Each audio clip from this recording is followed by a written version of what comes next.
Hi friends, তো আজকে চলে এসেছিলাম কৃষি মেলায়।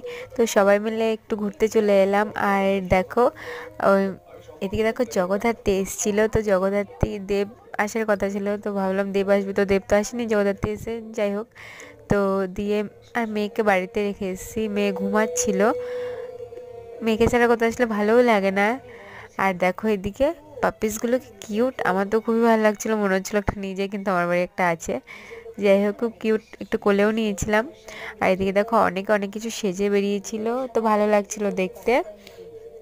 আর এই দেখো সিনারি ছবিগুলো কত সুন্দর, খুব ভালো লাগছিল, কিন্তু প্রচুর দাম বলছিল, তো যাই হোক নিলাম না। আর এদিকে একটা সোয়েটার নিয়েছি, তো তোমাদের বাড়ি গিয়ে অবশ্যই দেখাবো কি কি নিলাম। আর দেখো কানের তো মেয়েদের একটা ইমোশন, যতই থাকো ততই কেনে। আর এদিকে দেখো কত বড় একটা ভেন্ডি গাছ। যাই হোক খুব ভালো লাগছিল। টাটা।